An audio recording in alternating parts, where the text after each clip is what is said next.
Bharatiya Janata party के बड़े नेता रहे हैं सत्यपाल मलिक। अब महामहिम है मेघालय के, इसके पहले थे गोवा के और उसके पहले जम्मू कश्मीर के, जब उन्होंने किसानों के हित के बारे में बात करनी शुरू कर दी। और अब जो चीज़ खट्टर सरकार ने करी है, हमारे किसानों के ऊपर लाठी चार्ज करके उनका सर फाड़ने वाले अधिकारी का संरक्षण करके, उसके बाद क्या कहा उन्होंने, जानबूझ के खट्टर सरकार ने ये किया है। वे कहते हैं कि सरकार ने अब तक कोई बयान नहीं दिया है, जबकि 600 किसानों की मौत हो गई है। वो कहते हैं कि किसानों के बारे में सोचना जरूरी है। वो कहते हैं कि जिस क्षेत्र से वो आते हैं, पश्चिमी उत्तर प्रदेश, वहां भारतीय जनता पार्टी का नेता घुस नहीं सकता। ये मैं नहीं कह रही, ये सत्यपाल मलिक जी कह रहे हैं। उनका कहना है कि भारतीय जनता पार्टी हर जगह से खत्म हो चुकी है और पंजाब में उनका अस्तित्व भी नहीं है। तो आखिर वे क्या करना चाहते हैं? अपने आप को पूरी तरह से खत्म करना चाहते हैं। सेल्फ डिस्ट्रक्शन मोड इसी को कहते हैं। भारतीय जनता पार्टी के इतने बड़े नेता रहे और आज महामहिम है, एक संवैधानिक पद पे है, निष्पक्षता से अपनी बात को कह रहे हैं, मगर उनकी बात से साफ हो जाता है कि भारतीय जनता पार्टी अब खत्म होने की कगार पे है। इसीलिए भारतीय जनता पार्टी के नेता और खास करके प्रधानमंत्री देश के नहीं बन पाए। वे प्रधानमंत्री बने हैं तो केवल भारतीय जनता पार्टी के, और सत्ता में बने रहने के लिए बार बार पोलराइजेशन करते हैं, ध्रुवीकरण करते हैं, लोगों को हिंदू मुस्लिम में बांटने की कोशिश करते हैं, पाकिस्तान हिंदुस्तान करते हैं। पाकिस्तान फेल हो गया तो तालिबान कर रहे हैं। ये नहीं पता कि ये करके हमारे लोगों को खतरे में डाल रहे हैं। प्रधानमंत्री अपने लोगों को ये कहने से रोकेंगे नहीं तो हमारे जो लोग अफगानिस्तान में हैं उनको खतरा होगा। कमाल की पार्टी है भारतीय जनता पार्टी, खत्म हो चुकी है। और ये सत्यपाल मलिक जी ने कहा है। कहना है कि ये अफसर 1 मिनट भी नौकरी में रहने के लायक नहीं है। इसके खिलाफ सख्त से सख्त कार्रवाई अब तक हो जानी चाहिए थी, और अगर नहीं हुई है तो उसका मैं ये नतीजा निकालता हूं कि ये अपने जो ऊपर के लोग हैं उनकी शय से या उनके कहने से इसको कर रहा था।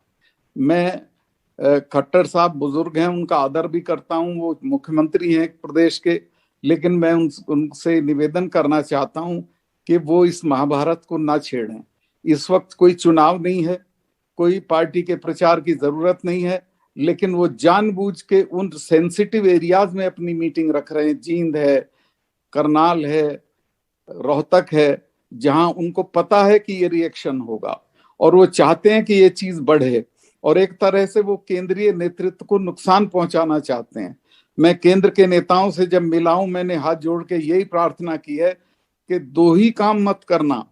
एक तो इनको खाली हाथ मत भेजना किसानों को, दूसरे इन पे बल प्रयोग मत करना, क्योंकि जिस दिन आप इन पे बल प्रयोग करना शुरू कर दोगे तो उसका फिर कोई अंत नहीं है।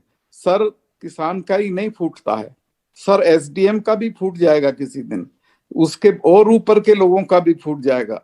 लिहाजा इमीडिएट एक्शन करना चाहिए चीफ मिनिस्टर को उसके खिलाफ, और किसानों से क्षमा याचना करनी चाहिए। मैं ये मानता हूं कि अभी तक दिल्ली में प्रधानमंत्री या होम मिनिस्टर ने कहीं भी बल प्रयोग नहीं किया है। सिर्फ ये हरियाणा में खट्टर साहब इस कन्फ्रंटेशन को बढ़ाना चाहते हैं, और बिना उनके इशारे के ये काम नहीं हुआ होगा। और अगर वो अपने को निरपराध मानते हैं तो फौरन इस अफसर के खिलाफ एक्शन लिए, नौकरी में रहने के लायक नहीं है। और मैं फिर आपको ये आपके जरिए ये बात स्पष्ट करना चाहता हूं कि ये लोग जो सरकारें चला रहे हैं, चाहे यहाँ या दिल्ली में, ये इन इलाकों का मिजाज नहीं समझते हैं। अगर एक बार ये लड़ाई शुरू हो गई तो कोई पता नहीं है कितनी दूर तक जाएगी। देखिए साहब, 600 किसान मर चुके हैं, एक सिंपैथी का शब्द नहीं आया सरकारों की तरफ से, और इसका लोगों में कितना गुस्सा है अंदाज नहीं है। मुझे अंदाज है, चूंकि वेस्टर्न यूपी के किसी भी गांव में बीजेपी का कोई नाम निहाद नेता घुस नहीं सकता है। यही है हालत हरियाणा की है, ऑलमोस्ट आधे राजस्थान की भी यही हालत है। पर पंजाब में आप हैं ही नहीं, तो आप क्या करना चाहते हैं? आप ये चाहते हैं कि आपका सब कुछ मटिया मेट हो जाए। तो जो इस कन्फ्रंटेशन को बढ़ा रहा है वो इस सरकार का दुश्मन है, चाहे वो चीफ मिनिस्टर हो या वो एसडीएम। नहीं आया सरकारों की तरफ से। और इसका लोगों में कितना गुस्सा है अंदाज नहीं है। मुझे अंदाज है, चूंकि वेस्टर्न यूपी के किसी भी गांव में बीजेपी का कोई नाम निहाद नेता घुस नहीं सकता है। यही है हालत हरियाणा की है, ऑलमोस्ट आधे राजस्थान की भी यही हालत है। पर पंजाब में आप हैं ही नहीं, तो आप क्या करना चाहते हैं? आप ये चाहते हैं कि आपका सब कुछ मटिया मेट हो जाए। तो जो इस कन्फ्रंट्रेशन को बढ़ा रहा है वो इस सरकार का दुश्मन है, चाहे वो चीफ मिनिस्टर हो या वो एसडीएम। मैं जब ये बोलता हूं तो हिसाब लगा के नहीं बोलता, दिल से बोलता हूं, और ये मान के बोलता हूं कि कल को मैं गवर्नर नहीं रहूंगा। मेरी कोई दिलचस्पी गवर्नरशिप में नहीं है। मैं अपने लोगों के साथ हूं और उनके साथ रहूंगा, चाहे उनके जो नतीजे हों।